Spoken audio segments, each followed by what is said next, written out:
यह कहानी एक प्राचीन राज्य की है जहां महारानी वैदेही अपने न्याय और दयालु स्वभाव के लिए जानी जाती थी। लेकिन उनकी एक ही व्यथा थी, विवाह के कई वर्षों बाद भी उन्हें संतान सुख प्राप्त नहीं हुआ था। विवाह के कई वर्षों बाद भी उन्हें संतान सुख प्राप्त नहीं हुआ था। इसी कमजोरी का फायदा उठाने के लिए एक कपटी मायावी ने जाल बुना। कपटी मायानाथ का आगमन। एक दिन राज दरबार में मायानाथ नाम का एक ढोंगी साधु आया।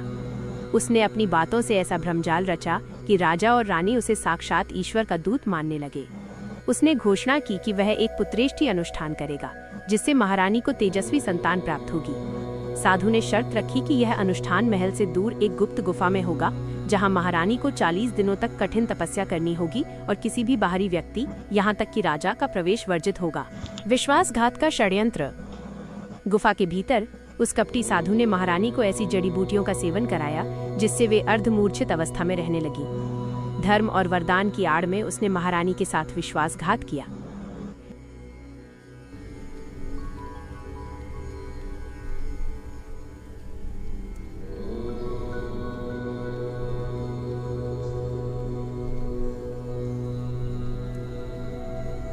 लेकिन महारानी का अंतर्मन इस चमत्कार से दुखी और आशंकित था।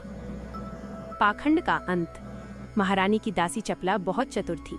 उसने देखा कि साधु गुफा से निकलते समय अपने झोले में कुछ ऐसी सामग्री छिपा रहा था जो पूजा की नहीं थी। एक रात चपला ने साधु के कक्ष में जाकर छानबीन की तो उसे वहां वही नशीली जड़ी बूटियां मिली जिनका सेवन महारानी को कराया गया था। महारानी को जब इस पाखंडी ने धर्म का सहारा लेकर एक स्त्री के विश्वास को लूटा है। इसकी तपस्या झूठ है, इसके मंत्र धोखे हैं।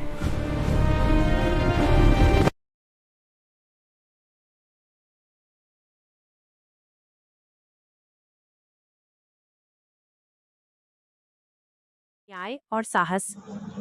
महारानी ने भरे दरबार में अपनी गरिमा को दांव पर लगाकर सत्य स्वीकार किया ताकि भविष्य में कोई और स्त्री ऐसे पाखंड का शिकार न हो। उन्होंने आदेश दिया। 1. साधु को दंड। उस कपटी को आजीवन काल कोठरी में डाल दिया गया। 2. सत्य की जीत। महारानी ने उस संतान को स्वीकार किया और उसे अपनी वीरता व सच्चाई के संस्कारों के साथ पालने का संकल्प लिया। कहानी की सीख। अंधविश्वास से बचें। धर्म के नाम पर किसी पर भी आंख मूंदकर भरोसा करना आत्मघाती हो सकता है।